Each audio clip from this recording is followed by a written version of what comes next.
alimentos de la República Dominicana, me gustaría que iniciáramos con lo más elemental y simple, explicándonos qué es el Banco de Alimentos, cómo funciona y cuáles son las atribuciones de esto que se llama Banco de Alimentos. Usted, por favor, sí. para el micrófono. El motivo del banco es un poco de preámbulo. Haber estado en barrios donde a lo mejor no había mucha hambre, pero se come muy mal y se come de vez en cuando. Oír a la gente en la zona norte de la capital, oír a la gente, ay padre, no tengo nada para mis hijos hoy a mediodía. Incluso ver a un tigre con la pistola en la cintura y decir, domingo a las 10 de la noche, domingo aún no he desayunado. Pues eso duele. Y sobre todo más me duele cuando la gente buena o ancianos no tiene nada por ser la gente más vulnerable. Entonces tener toda esta experiencia y pudiendo hacer algo, pues uno no se tiene que atrever a hacer iniciativa. Y cuando la iniciativa no sabes si va a salir o no va a salir, si vas a ser capaz de llevarla hacia adelante o no vas a ser capaz, si vas a solucionar de alguna manera o de otra esta primaria necesidad, uno se llena de incertidumbre y de, bueno, seré capaz de llevar adelante. Y al final dice, oye, vamos hacia adelante. Y nace como todas las cosas pequeñas, de manera muy sencilla y de manera muy humilde. Yo había recorrido, entre otras cosas, hablé con don Pepín, hablé con Manuel, hablé ya con los directores del Grupo Ramos, y yo iba hablando con gente que tiene negocios en el tema de la alimentación, bueno, pues para que ellos supieran que yo quería hacer esto. Y cuando menos me lo espero, me llega un camión de Corripio, no lo había dicho nunca, por no tener preferencias con nadie. Un camión de 3 o 4 toneladas de jugo, que ya saben que los productos que llegan al banco son de uso inmediato, o bien porque son perecederos y por el clima nuestro no se puede estar mucho tiempo, o bien por ser perecederos en el tiempo, aunque no sean per se perecederos, y son de uso inmediato. De manera que yo tenía ya recopilado algunas empresas que trabajan en el tema de la alimentación y también instituciones benéficas que eran las beneficiarias. Por ejemplo, ancianatos que llevan instituciones, niños desnutridos, centros nutricionales, residencias o instituciones de niños especiales, todo eso ya lo tenía. Y cuando me llega el camión de jugo, digo, bueno, en 2 horas y media salí yo de las 3 o 4 toneladas de jugo. Llamé al ancianato de la Sánchez, llamé a 4 instituciones y así lo hemos resolvido hasta ahora. Y así nació. El Banco de Alimentos también surge como el deseo de combatir el hambre con las obras de alimentación. En la cadena de producción hay mucho desperdicio, desde el campesino que se la deja, hasta el transportista que se le cae, hasta el negocio de alimentación que se le daña en los anaqueles, hasta la doña que se le daña en la nevera o el niño que se la deja. Tanto es así que un tercio aproximadamente, un tercio de la producción de alimentos va al zafacón. Alimento en buenas condiciones, ¿eh? Y entonces saber la necesidad que tiene tanta gente de una alimentación, cantidad y calidad que necesitan para vivir con dignidad y poder hacerlo, al menos intentar hacerlo, me pareció una urgencia y nos pusimos manos a la obra. Por eso nace el Banco de Alimentos. Decía Germán, ¿es un tercio de alimentos en el país o en el mundo? Es a nivel mundial. A nivel mundial, pero en América Latina se estima que el 14% de todos los productos que son producidos van a la basura. el cual se ha incrementado con la pandemia. Sí. Qué bueno que lo manifiesta. En la pandemia fue horroroso.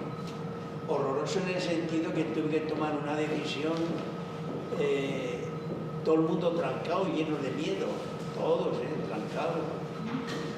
Y yo dije, Dios mío, si me tranco yo y que la iglesia no hace nada, ¿y qué vamos a hacer? El banco no hace nada, si me tranco yo. Y encontramos un trabajador que dice, padre, cuente conmigo. Julina dice, padre, hay que echar para adelante. Y mira qué misterio, no cogimos el COVID. El trabajador parece un astronauta, con una pantalla de plástico en la cabeza, en la cara, con un mono, en fin, tratar de trabajar lo más higiénicamente posible. Y después se apuntó uno y desde el primer día, la primera semana, está toda la gente del banco trabajando, todos. Por si acaso se me olvida el tema, la cifra, en el Banco de Alimentos donamos el año 2020, superamos los 10 millones de raciones de comida. Era tanta la afluencia del acopio de alimentación que tuvimos que, en el banco hubiésemos colapsado. No se podía registrar todo lo que entraba, todo lo que salía, no se podía, y anotarlo a la gente. Tuvimos que recurrir a otros almacenes dentro de la capital para dar salida y agilizar lo más rápidamente posible la alimentación en una ciudad de 5 millones de habitantes trancada. Primero, Yulisa nos trajo unas carpetas, Julina nos trajo unas carpetas. Les presento a Julina. Julina es la directora ejecutiva del banco. Yo fundé el banco, pero llega el momento que las cosas nos sobrepasan. Y yo ni sabía matemáticas, ni sabía contabilidad, ni sabía, no, esto hay que buscar gente que le dé continuidad. Yo lo que sí que he preferido siempre y he trabajado para que el banco sea un referente confiable. Y lo es. Ese modelo, primero explíquenos cómo funciona el banco y segundo, si ese modelo hay otros referentes en el mundo, forma parte de una cadena global o de una iniciativa nacional. Cuéntanos eso y cómo es que funciona. Porque cuando uno habla de banco, piensa en dinero. ¿Cómo que funciona? Bien, el Banco de Alimentos, primero que nada es importante aclarar que es una ONG sin fines de lucro que se ocupa de rescatar alimentos para ser donados a organizaciones con inseguridad alimentaria. Es decir, nuestra misión es asegurarnos de reducir la pérdida y desperdicio de alimentos y ser, como dijo el padre, un referente confiable para la recepción o el ejercicio de la responsabilidad social de todas las empresas que componen la cadena de suministro de alimentos. Como bien nos pregunta cómo funciona el banco, al igual que todos los bancos del mundo, nosotros trabajamos según los parámetros que nos establece The Global Food Banking Network, que es la red mundial que agrupa a todos los bancos de alimentos que cumplen con muchísimos estándares como de gobernanza, buenas prácticas de manufactura, etc. Para las personas, en el caso de República Dominicana, porque hay diferentes modalidades, hay países donde hay tantos bancos de alimentos, hay una cultura de donación tan grande que inclusive esos bancos se ocupan de llevar alimentos hasta las comunidades, casa por casa. En el caso nuestro de República Dominicana, hemos escogido la población que está formalmente constituida bajo las leyes dominicanas, que puede demostrar su inseguridad alimentaria, digamos que por la escasez de recursos económicos, para brindarle acceso a dietas balanceadas, nutritivas, seguras y suficientes a sus beneficiarios. Con esto me refiero a hogares de niños y niñas, huérfanos y abusados, de adultos mayores, de adictos a recuperación, de discapacitados, entre otras instituciones. Pero lo más importante es que, como bien decía el padre, que somos un referente confiable. ¿Por qué lo somos? Es que nosotros, antes de comenzar a beneficiar a una institución, dándole alimentos que han sido donados por nuestros beneficiarios, nosotros tenemos un equipo que visita esa organización, donde primero puede constatar la cantidad de personas que atienden, que ciertamente padecen inseguridad alimentaria, que tienen escasez de recursos para acceder a los alimentos necesarios para su población, pero también tienen que demostrar su capacidad para almacenar nuestros productos, para procesarlos y servirlos a las personas que ellos atienden. De manera que el Banco de Alimentos está en la capacidad de demostrarle a cada uno de nuestros donantes a dónde va a parar cada kilo de alimentos que ha donado, en términos de población, cuántos son mujeres, cuántos son hombres, cuántos son adictos, cuántos son niños huérfanos, cuántos son adultos mayores, etc. Y eso es importante porque cada día crecemos más.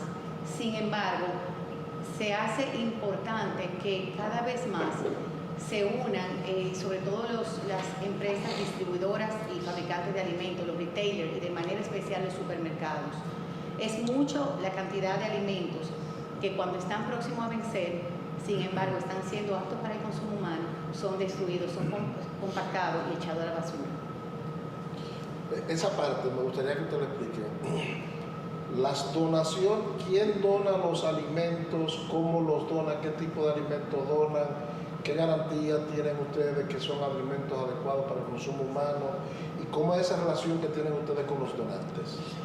Bien, por ejemplo, los perecederos solemos ir a los invernaderos de Ocoa. Y el banco trabaja más bien no con alimentos de primerísima calidad, sino con alimentos comestibles pero no comerciables. Por ejemplo, un ají que tiene 2 colores o 3 colores, pues a la vista la gente no. La gente quiere un verde, o un colorado, o un blanco, o un amarillo, pero no de eso. O por ejemplo, de tamaño pequeño, alguna deficiencia, pero no merma la calidad, sino a productos no comerciables, pero sí comestibles. Y vamos a buscar, el banco va siempre a buscar alimentos, siempre. Lo que no lo reparte, la gente viene a buscarlo al banco, las instituciones. Y funciona de esta manera, nosotros vamos a buscar alimentos. Nos movemos prácticamente por todo el país, por Constanza, Jarabacoa, Ocoa, por donde hay alimentos del agro. Y luego en las tiendas, en las grandes áreas de alimentación, supermercados también en alimentos de uso próximo a vencimiento, o en este caso, como en estos momentos. En estos momentos tenemos una experiencia muy hermosa y es Pricemart. Pricemart nos ha ofrecido durante todo el mes de junio hacer una campaña para el Banco de Alimentos durante todo el mes de junio. Pues bueno, en la primera semana llegamos cerca de 1 tonelada, a los 1000 kilos. En las 4 tiendas de aquí y en la de... Esa es una manera de captar alimentos. Pero mire, sobre todo lo que nosotros pretendemos es concienciar a la gente. La gente tiene que compartir, la gente tiene que ser solidaria. Hemos hecho campañas de recogida de alimentos en colegios, una latica, la campaña de la lata en colegios, o hemos hecho también conciertos de música en el Teatro Nacional, con los mejores cantantes de aquí del país, y la entrada era 1 libra, una latica, 1 libra de aguandune, 1 libra de arroz, lo que fuera. Nosotros tratamos de captar, por el medio que sea, captar alimentos para donarlos, para que el banco los done a instituciones. Sí.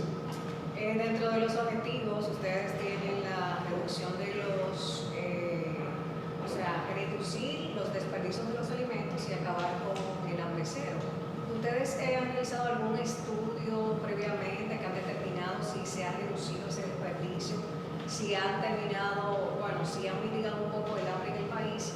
Y aparte de eso, de las donaciones que han hecho, ¿han habido alguna provincia en específico donde se necesite más alimento que otros? A esto último te contesto yo, el resto Julina. Hombre, la que más lo necesita sería el sur. Pero el sur a nosotros nos sale carísimo ir a Pedernales, ir a Oviedo, ir a Barahona, es carísimo. pero queremos llegar, entonces lo que estamos tratando de ver de qué manera podíamos nosotros llevar alimentos de aquí sin necesidad de usar nuestro transporte. Por ejemplo, camiones que vienen a la capital a entregar, a vender plátanos y marchan vacíos, pues ahí nosotros, pero eso está en estudio. Pero sí hay provincias, el sur, por ejemplo, es la que menos estamos ayudando. Y por otra parte es la más necesitada. Ciertamente la falta de información es uno de los grandes hándicaps que tenemos los bancos de alimentos de América Latina. El último informe fue presentado por la Asamblea de las Naciones Unidas en el año 2019, que es de donde sacamos la mayor cantidad de información de valor. En ese sentido, en el año 2019 se establece que la cantidad de pérdida y desperdicio de alimentos que ocurre en América Latina es suficiente para alimentar a toda la población que cae en el índice de inseguridad alimentaria. Y cuando hablamos de inseguridad alimentaria nos referimos a todas sus formas: desnutrición, malnutrición, bajo peso al nacer, etc. Significa con esto que al menos un 14% de la población de América Latina ha permanecido al menos un día sin comer. Ese valor para cuántas personas, ese 14%, ¿a cuántas personas equivale? No logro entender la pregunta. ¿A qué cantidad de personas equivale ese 14% que darían los alimentos que se desperdician para...? Bueno, imagínense que a partir de la pandemia la cifra de personas en América Latina con inseguridad alimentaria asciende a 290 millones de personas aproximadamente. No, creo que la pregunta que quiere hacer Germán, y me corrige Germán, es ese 14% de alimentos que se desperdicia, ¿qué cantidad de personas podrían alimentar al día? ¿O cuántas familias alimentaría ese 14%? Bueno, estamos hablando de que, como le dije, recuérdense que no tenemos datos actualizados. Los datos que tenemos son los que manejamos a través de los informes que presenta la FAO en nuestro país, que son informes que los suministra o que vienen de la Asamblea de las Naciones Unidas. Pero ese fue el último informe que hicieron. Exactamente, ese fue el último informe al 2019. Me gustaría que en sentido general ustedes me evaluaran las políticas gubernamentales para combatir el hambre en la República Dominicana. ¿Cómo ustedes lo evalúan? ¿Entienden que son eficaces?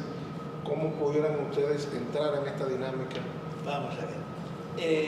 Los bancos de alimentos son apolíticos y aconfesionales. El hambre es para todos. No es para una iglesia sí, para otra iglesia no, o para un partido político sí, para otro no. O independientemente del partido que gobierne, no. El banco es apolítico y aconfesional. Colaboración de los gobiernos, pues no hemos tenido tanta, no hemos tenido tanta. Hemos tenido algo, pero que no cubren un mínimo. Hombre, a nosotros no nos gustaría tampoco depender de los políticos, porque el Banco de Alimentos depende más de la sociedad, del trabajo, de ir concienciando a la sociedad sin necesidad de recurrir a los políticos, ni tampoco pillarnos los dedos o ser dependientes de un partido político porque nos ha ayudado mucho y menos de otro que nos ha ayudado poco. No, el hambre no sabe de esas cosas. Nosotros tendremos que ser, en ese sentido, pues mucho más objetivos y no depender de nada, sino de la propia filosofía del banco. Pero al margen de eso, padre, Jesucristo tenía un tesorero, que era Judas. Yo también tengo otro. Por eso le digo, porque hasta esa misión requiere fondos y requiere recursos. Me gustaría saber cómo se sostiene la operación del banco de alimentos, porque lo que ustedes me han dicho ahora es que reciben alimentos y lo dan, pero al empleado y al personal tú no le pagas con 2 latas de jugo. Yo te explico algo de lo que yo sé, quizá ahí puede ahondar más Julina. En el hemisferio norte, cuando hablo de hemisferio norte, hablo de todo. El Banco de Alimentos nace en Phoenix, en la década al final de los 60, año 1967. y lo inicia un señor de origen belga, arquitecto, que en un gran centro de alimentación ve una señora recogiendo lo que se le cae al camión que está descargando en el gran centro de alimentación. La señora no roba nada, no quita nada a nadie, y eso le permite, tiene el esposo en la cárcel, y eso le permite mantener a su familia. Así nacen los bancos de alimentos. En el hemisferio norte están todos subvencionados, o bien por los ayuntamientos, o bien por el Estado, o bien por alguna, pero todos subvencionados. Y además también por los excedentes de producción, todos. De Estados Unidos pasa a Europa, pasa a Inglaterra, pasa a Francia, pasa a España, Italia, Alemania, todo. Ahora prácticamente hay centenares de asociaciones ya de bancos de alimentos por naciones. Entonces, en el hemisferio sur, que es donde nos encontramos nosotros, debajo del hemisferio, desde México hacia abajo, pues somos países que no tenemos excedentes de producción, porque no comemos todo lo que producimos y además no damos abasto. Entonces, en el hemisferio sur, para que un banco se pueda sostener, nosotros recurrimos a una cuota de recuperación. Una cuota de recuperación es mínima, no llega al 10%, por ejemplo, que sé yo. ¿Cuánto vale un galón de aceite? 300 pesos. Pues usted va a colaborar con el Banco de Alimentos con 30 pesos. Eso es lo que nosotros llamamos en América Latina cuota de recuperación, que la usa toda América Latina. Toda América Latina, todos los bancos de América Latina nos sostenemos, gracias a Dios, por las pequeñas ayudas que nos llegan y por la cuota de recuperación. Bien, exactamente como dice el padre, al igual que todos los bancos de alimentos en el mundo, las mismas instituciones que son beneficiarias hacen un aporte solidario según su posibilidad.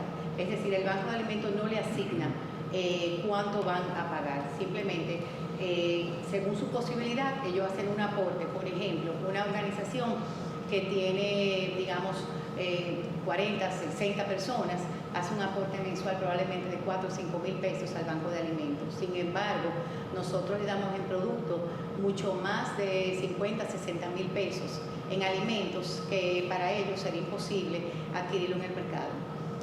Es importante también resaltar que ciertamente recibimos subvención del gobierno. Como tenemos un proyecto que ha sido modelo y replicado en otros bancos de América Latina, tenemos el proyecto del Reagro. Por los grandes aportes que hacemos rescatando alimentos de la agricultura, el Ministerio de Agricultura nos aporta una subvención mensual, al igual que el programa Supérate. ¿De cuánto estamos hablando? El programa Supérate nos aporta aproximadamente 1.800.000 pesos anualmente, y a través del Ministerio de Agricultura casi 1 millón de pesos también anualmente. O sea, eso es nada. Sí, pero también tenemos otras formas, y es que por ser certificados por la Global Food Banking Network y pertenecer a esa red, muchas veces ellos nos aportan no solamente la formación de líderes de banco, la transferencia de conocimiento, sino que también a través de la consecución de recursos financieros. También, como organización sin fines de lucro, nosotros muchas veces estamos participando en programas, en subvenciones, tanto a nivel local como internacional. También tenemos, y lo verán en su carpeta, que tenemos una carpeta de proyectos donde siempre están habilitados para las diferentes instituciones y personas que quieren apoyar la labor del Banco de Alimentos mediante proyectos. Entonces, desarrollamos un proyecto y con alguna organización, pues muchas veces también conseguimos esos fondos. También, por ejemplo, hay alguna institución que no tiene economía, y lo voy a decir porque es las monjitas de la Madre Teresa de Calcuta. Ellas no suelen manejar dinero, ellas viven de ayuda. Pues a mí me dicen que no pueden pagar, no se preocupe, el banco le va a seguir ayudando.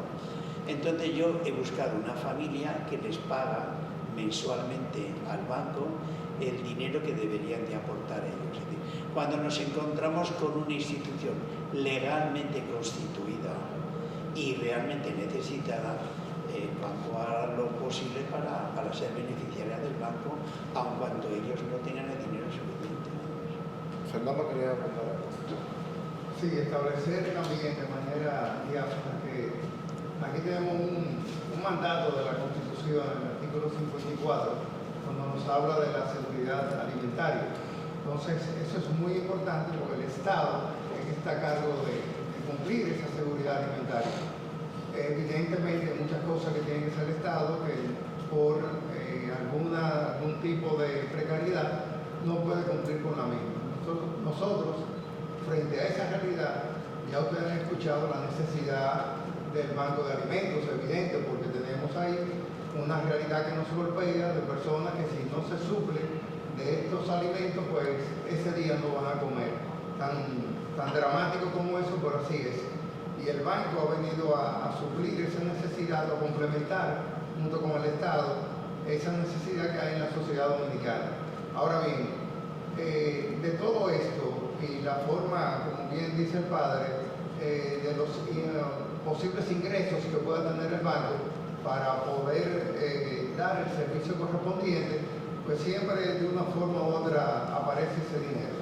Pero lo que más le interesa al banco es obtener de instituciones las donaciones correspondientes.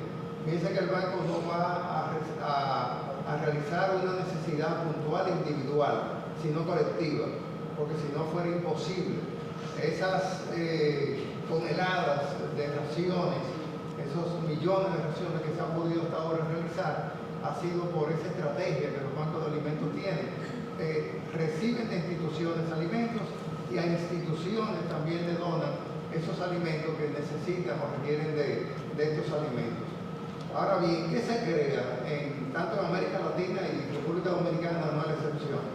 Se crea un problema con las instituciones que quisieran donar o que están donando. ¿Por qué no donan más? ¿O por qué hay instituciones que no donan? Porque evidentemente puede estar comprometida su responsabilidad civil y su responsabilidad también reputacional. Puede venir un asunto de un daño reputacional. Si es así, dicen ellos, yo no quiero ningún tipo de inconvenientes o que yo querer tratar de ayudar sea para mí un problema. Como bien dice el padre, el nacimiento del banco de los años 60, pero con el nacimiento y el desarrollo de los bancos de alimentos se fueron creando una serie de obligaciones y creando una responsabilidad para los donantes. Por eso que en el año 1996 en Estados Unidos, una ley denominada Bill Anderson, que es la que exonera al Banco de Alimentos y a todos los actores que están allí de responsabilidad frente a algún daño que pudiese correr, porque lo ha hecho con una buena fe. Es la denominada, ustedes la conocen, la ley de buen samaritano, pero aplicada a los bancos de alimentos. Esto es, aquí hay dos cosas que tenemos que ver desde el punto de vista legal.